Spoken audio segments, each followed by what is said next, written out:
Welcome to the Times of Israel's Friday Focus. I'm your host, Amanda Borschel-Dan, here with our diplomatic correspondent, Lazar Berman. Lazar, thanks so much for joining me again after we missed you last week. Oh, well, I missed you all. I was in the United States. We had that BB Trump trip, and then I spent a little time in New Hampshire. New Hampshire, I've definitely heard of it, never been there. It will happen one day, but I want to kind of put us back into the realm of hard news, if you can get away from kayaking for a second.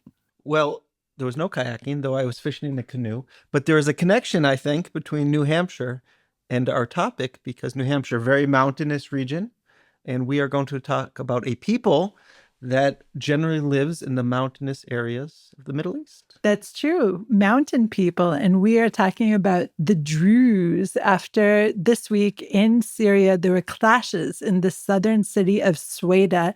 And on Tuesday, the Syrian government entered the fray with the stated aim of overseeing a ceasefire that was agreed on with the Druze community leaders after armed conflict with local Bedouin tribes left more than 100 people dead. I think now the report is about 350 or so.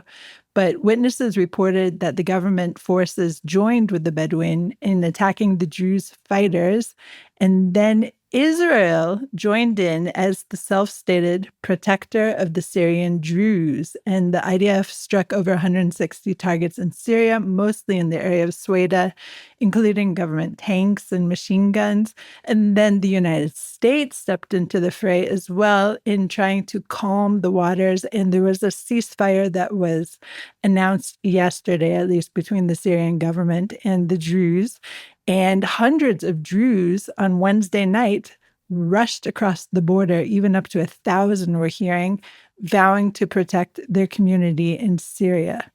So this is where we stand. And overnight Thursday, the IDF managed to return dozens of Israeli Druze had crossed into Syria.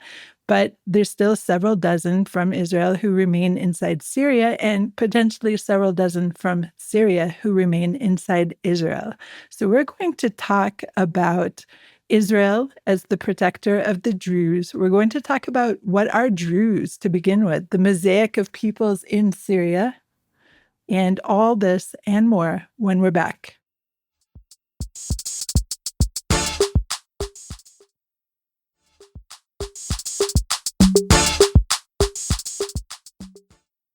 And we're back. Lazar, I set the scene for our listeners ahead of the break of what's been happening on both sides of the border, basically, for the past several days. But let's step back slightly and talk about who are the Druze? What is this Druze people? Sure. So there's absolutely debate within the academic community and various accounts throughout the years of who the Druze are, whether they're a distinct ethnic group in the Middle East, or they're simply Arabs who adopted a different religion. So I'm not going to step into that, but they're certainly in their language, in many or most of their customs, they're not especially distinguishable from their Arab neighbors, and they're broadly would generally be considered Arab.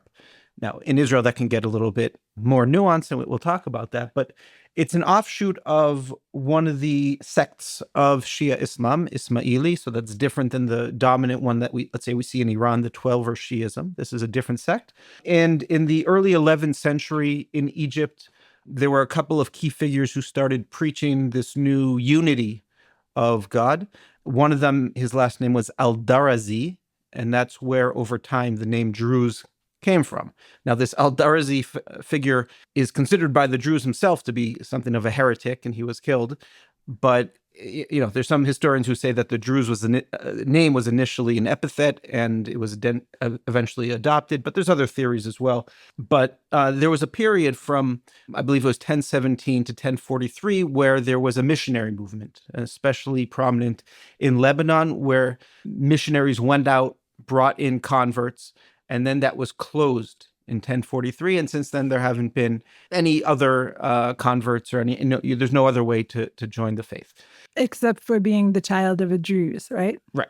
And in a mixed marriage, just to jump in here, is there such a thing as a mixed marriage? Would the child of a Druze and a non-Druze be Druze? So to be Druze, you need parents on both sides. It's not like Judaism or Islam. Just as a side point, there's been in Israel, there's been, I believe it was like 150 cases of people leaving because many of them because they had married somebody else. So there is some, ability to kind of stray from the faith, but many of them actually end up coming back. But let's get back to I just want to make one more point. It makes a lot of sense now that we hear all the Israeli Druze saying about the Syrian Druze that they are all brothers and sisters, because essentially it sounds as if there is some kind of kinship or at least a common core between all of the Druze.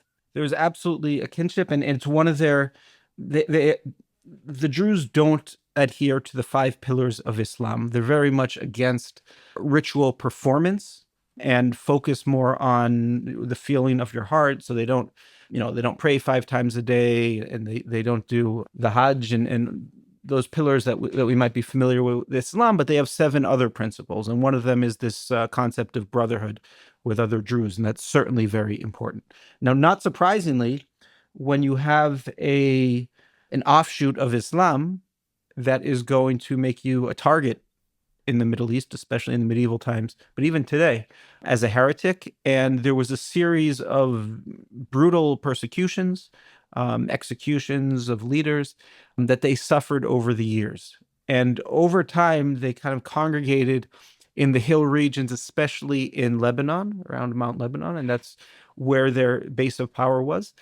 Since they were very good fighters, they were actually very useful to the various Muslim rulers who were fighting the Crusaders. And that was something that allowed them to carve out effective autonomy before the Ottoman Empire and also during the Ottoman Empire, especially around in Lebanon, around Mount Lebanon. With time, they also moved to what we were talking about earlier, Jebel Druze, the Mount of Druze in southern Syria, and also in northern Israel, today's Israel, in the Galilee. So it's generally you have a people that are distinct religiously from their neighbors.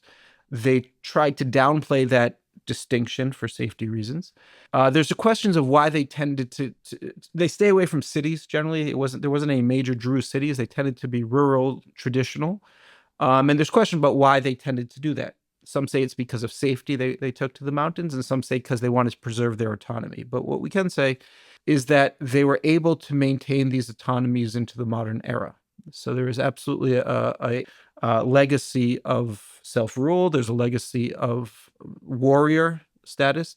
And there's also this kinship and a legacy of persecution, which I think is important and definitely ties in today. Now, just a couple of little facts about the Druze religion that might be interest to maybe some Jewish viewers. They revere figure Shuaib as the biblical Yitro, Moses' father-in-law. So when kinship is talked about between Druze and Jews, that absolutely comes up. And they're also very big on this idea of the reincarnation of souls, that there was a certain number of souls, the creation of the world. And when a Druze individual dies, he is immediately reincarnated as well.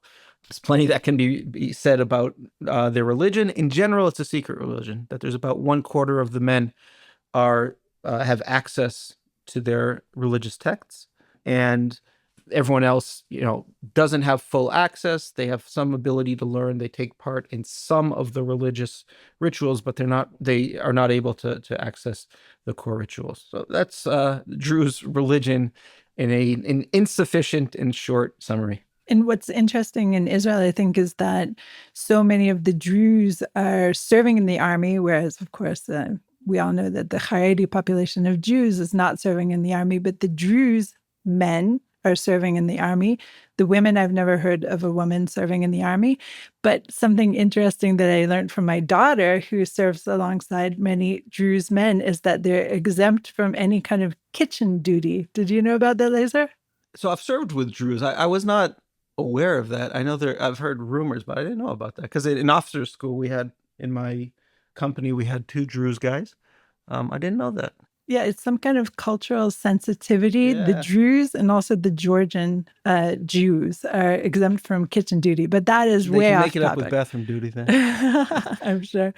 But let's talk a little bit about that, actually, that the Druze in Israel, not all, but mostly the Druze in the Galilee do serve in the IDF, and not only serve, but are really high officers and really integral to the operation of the IDF. Yeah, so before the state, there was absolutely contact between the Druze and the Zionist leadership. And that came at a time when, for the first time in hundreds of years, right, since the advent in the 1500s of the Ottoman Empire, the three main Druze core populations, so Jebel Druze, Mount Lebanon, and the Galilee, were living under separate political realities. And they each adapted. It's a very adaptable religion. That's how it survived as this minority religion in the Sunni-dominated part of the Middle East. And so the Druze that were dealing with this, what they saw as a Sunni Jewish fight, right? They said, it's not our fight. We have survived by staying out of other people's fights. And that's generally what they did. The Zionist leadership actually displayed a lot of cultural cunning or understanding. And they understood that there was this split between the two major religious families in the Galilee. In general, in Syria and Lebanon, it was kind of it was more of a feudal society, so that you had these big families who were kind of the feudal chiefs. But in what would become Israel, in the Galilee, it was religious leadership that was dominant among the Druze. So there was two families, and Israel was able to enlist basically one of the families and its followers, and that was the basis of the cooperation, before 48 and then moving forward. They really did not adhere to the Palestinian national movement. There was definitely fears about what that could mean for the Druze. And once Israel was victorious, there has been a consistent attempt by the state to distinguish between Druze and Arabs, and then Druze and Muslims, right? And we were talking before about those definitions are not always so clear.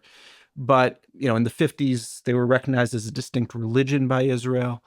And in 61, 62, they're given their own courts, and the religious leaders were given a status. So those who, are sympathetic to Israel's identity and mission say, of course, you are now freeing this persecuted minority from the quote unquote tyranny over the years of the Sunni Muslim majority. And now they're able to have their own identity.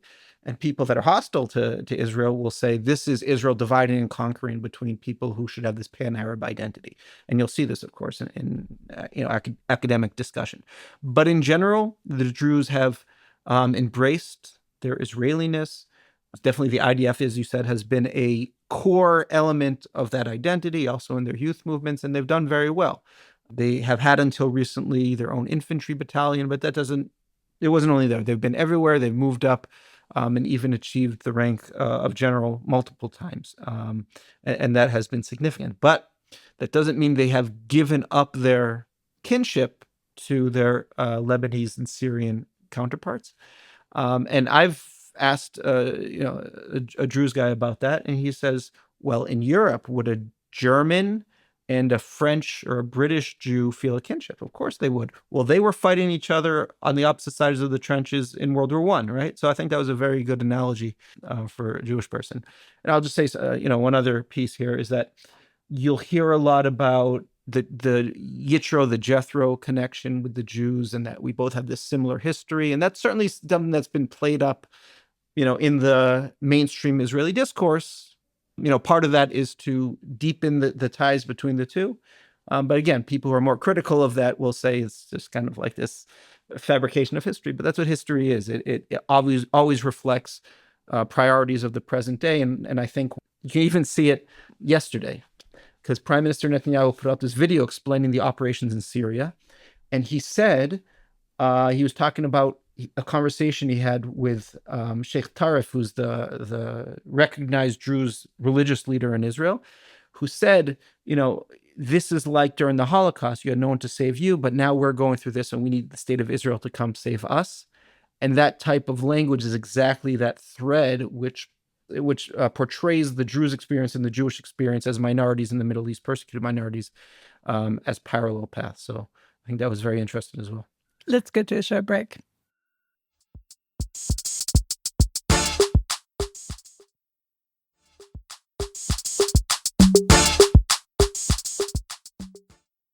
And we're back. I'm Amanda Borschel-Dan here with our diplomatic correspondent, Lazar Berman.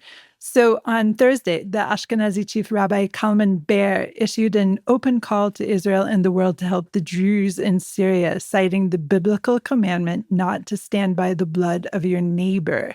He said, "We are witnessing a brutal campaign of murder against the Druze people. These are acts that we and all religious leaders around the world must not ignore or remain silent in the face of. We have seen savage beasts descend in a fury upon innocent civilians without distinguishing between man and woman, elder and child. We are reminded of the dark days of history when bloodthirsty nations committed similar atrocities and the world was silent." So this ties into what you just said about the Druze leader comparing what was happening in Syria to the era of the Holocaust and basically asking Israel to come to the rescue. And this is a fascinating turn of events because Israel, for its part, does appear to see itself as the protector of the Druze. All of this is very complicated. So now I want to turn to a little more of the geopolitical aspect of this. Of course, we need to remember that in December, the Assad regime was toppled by basically former terrorists. Let's put it out there. And the ties between the al-Shara regime and the Druze have been fraught always. But the Druze, who live mostly in southern Syria, are also in this region that Israel seems to see as its fair buffer zone. So talk about what's happening here as Israel as the protector in this particular geographical region. Yeah, so there's a few things going on here. I'll just say that the Druze in general, they've been very prominent. They're about 3% of Syria. They've been very prominent in Syrian nationalism. They led, so named Al-Atrash, led the revolt against the French in the 1920s. They took key positions in the government. They supported the Ba'athist government. Their general fear has been, as I've said, against Sunni Islam extremism and over the years, jihadists. Right, because the Assad regime, they're Alawites, also a minority. Mm-hmm. So Alawites generally supported them, and they really did not take a meaningful role at all in the Arab Spring revolts, though there were some. But that's so they are definitely wary of this government, as you said, that is led by a former jihadist leader, and certainly has many of those elements in the forces that support him. So that's one thing. That is not to say that all Druze in Syria want Israel. You have some prominent leaders who are absolutely calling for that and want nothing to do with new government, and others are taking a more nationalist bent. Now, why is Israel getting involved? Let's look at the interests first. One, there's a domestic political interest where Druze have a lobby, an important lobby in Israeli politics, and they're a minority, but even in right-wing parties like Likud, there's definitely a Druze presence. There's even a Druze MK in Yisrael Beitenu, which is to the right of Likud. Right. So they are absolutely players within, even though they're very, like 1.7% of the country, but they are players within Israeli politics. And they have been known in the past to make their feelings known. Remember in 2018 around the nation state law that Druze felt very betrayed by, and which has since been on the process to being amended. They will demonstrate and make their feelings known. So that is one reason, domestic one. Then there's, as you said, the desire we don't know what's going to happen in Syria. We have two fears. One is that the Iranian-backed forces will set up shop along our border, even though Iran's much weakened, but we know in the past they've tried to. If you remember Samir Kuntar, who was the Lebanese terrorist who took part in an attack on Israel's coast, he was released in, I believe it was the Tenenbaum deal. Brutal terrorist who killed his family. It was awful. Israel since killed him, but he was a Lebanese Druze, and Iran was using him to try to set up an infrastructure on the Golan border. So that's number one. And of course, we don't want jihadists to set up on the border. And we are very suspicious of this new government. So we say, Israeli government says no troops, no government troops south of Damascus. And if you want to be cynical about it, using the Druze as this buffer would serve Israel's interest. But I think there is it does touch Israel. Certainly the minority story does touch Israelis, and it does touch, the history of the Jews. And if we can see ourselves as a defender of a persecuted minority, I think that fits into the way we see the world. I will add, though, that there are plenty of persecuted minorities all around our borders that we don't necessarily raise our hands for, right? Even within. Even within, you could say as well. But yeah, we didn't do a ton. We were certainly rhetorically sympathetic to the Yazidis, but we didn't do that much there. Of course, the Kurds, we do mention. Gideon Sar is really taking the lead on this. He mentions the Alawites, the Christians, the Kurds, and the Druze. But then again, there's Druze in Lebanon, which are not sympathetic to us and historically have taken up with the Palestinian cause.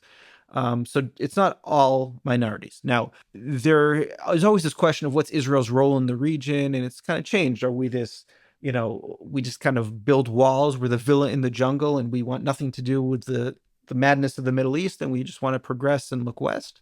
Or are we inherently Middle Eastern? All these questions. But I think if someone can think broadly enough and have this vision of what we could be, I think the idea that Israel can present itself as the defender of Middle East minorities is one that's very compelling. It fits. It's certainly strategically wise. You can talk about the Kurds, who we've supported historically in the past, the Maronites in Lebanon.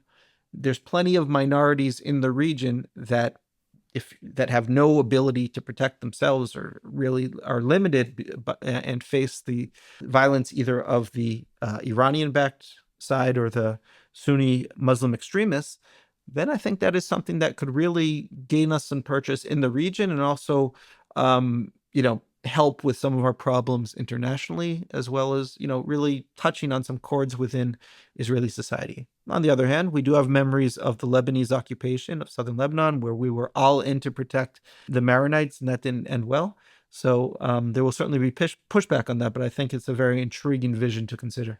So what's different now, of course, since the fall of the Assad regime, is that Israel is basically acting with impunity, meaning going in whenever they want, ground incursions, airstrikes, publicizing it, all the stuff There's no punity.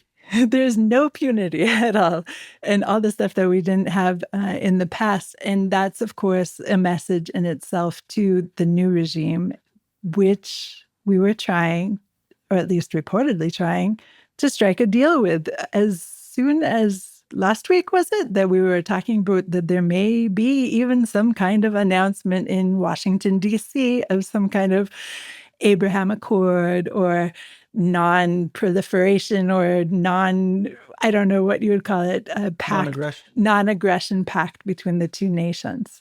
Yeah, I mean, I always thought that was a little bit over. I thought all this stuff going into Bibi's trip to Washington last week was overblown. I talk about the Saudis, they talk about a deal in Gaza, and they talk about Syria. I thought, there's a tendency you want to build up excitement for these trips, and people kind of get ahead of themselves and talk about the potential historic nature. Now, but you're right. There have been ongoing direct talks with the Syrian government, but we have been suspicious. I think we would love to eventually get to a normalization agreement if we can trust the government. I think there's two big problems. One, we don't know what their intentions are, but I think a bigger problem is that let's say Ashara Jalani, the new interim president, really has reformed, and he wants to build a modern, diverse, let's even say democratic Syria. He has no ability to impose his will, right? And we know before the Assads held Syria for 50 years, and it was relatively stable, though a brutal dictatorship. The years before that, you have revolutions every couple of years, and that's what Syria is. Diversity doesn't necessarily mean you're going to have that in the Middle East, because there are other diverse countries, but it certainly lends itself to that. And when you have these minorities that are not trusting of the Sunni majority side, and you have it really is a country that put a lot of disparate parts together that didn't necessarily naturally fit, and there's not a very strong nationalist rubric that is going to be stronger than some of these other forces right now. So there's no guarantee that his government's going to survive, and even if it does, there's real questions, because right now he can impose his will on many of the forces that support him. And then they say, listen, we're sending our forces in to stop these killings. But then we also say, well, your forces or forces that are loyal to you are doing some of these killings as well. So those are problems as well, as we consider how we should approach this regime. Of course, in America and in the West, they really want to give Shara a chance for different reasons. There's a lot of Syrian refugees in Europe, which have become a real political problem that they want to be able to send back. And Trump, he likes to be the one that ends the killings, no matter what. But I think he also wants to reshape the region and work with the Saudis to roll back Iranian influence and to make some deals in the region. So that's what we face right now. And I think it's still unclear to Israel what Israel wants to do. Right. So Israel is trying to brand itself, at least in this interference, shall we say, in southern Syria as the protector of the Druze. But it kind of also sounds like the world isn't buying it, or at least not the global institutions like the United Nations. And of course, the UN chief, Antonio Guterres, was, quote, alarmed by the continued escalation of violence and of Israel's escalatory airstrikes, et cetera, et cetera. And we heard also condemnations from the European Union, all sorts of stuff like that. So even when Israel is trying to protect this minority that is being basically massacred, Israel is still the bad guy. So tell me a little bit about that. Yeah, so there's a reflex, obviously, among organizations like the UN. Anytime Israel uses its power, it's to be condemned. And there are definitely, internationalist, institutionalist types that think any use of power is bad. And there are people that would certainly let evil, dominate the world because, sometimes you have to use force. So that's number one. But on the other hand, there is a legitimate critique of Israel's policy in that it's not clear where we want to go with this, right? Just attacking all the time. Okay, do we want to bring down this regime? And what do we want? It's not clear because we are striking government sites. Sometimes we say that their forces can't come south of Damascus, but when we were fired on from south of Damascus, we blame the regime. So I think it's still unclear what we want to do with this. And we're talking to them, right? So it's a little bit tactical and security focused. Again, this idea of protecting the Druze and talking about the Alawites, even though that's where Assad came from, and the Kurds and the Christians is actually a much bigger picture. It goes beyond even the strategic. But we have to see whether that's, just results in some strikes here and there, or whether there's going to be a broader effort to really put something behind that. Again, they're not all receptive to it either. Not everyone likes Israel, even the minorities, and some of them feel like it'll unnecessarily put a target on their back. So there's a lot of changes that are going to happen. And, the Israeli government, we're focused on Gaza and Iran, and now all of a sudden we're back to Syria. It's got a lot of balls in the air, and it has to really decide what it wants to do with the Syria theater, whether it wants to escalate or it wants to quiet it down so it can focus on the unfinished task in Gaza. Lazar, as always, thank you so much for your insights and nuance. Well, I'm glad to be here to provide both insights and nuance. And Shabbat Shalom, Lazar. Shabbat Shalom to you and to all of our listeners. Thanks for listening to the Times of Israel's Friday Focus. Please check out another installment next week. This episode was produced by the Podwaves. If you have any questions or comments about this or any other episode, please drop us an email to podcast@timesofisrael.com. Until next week, Shalom.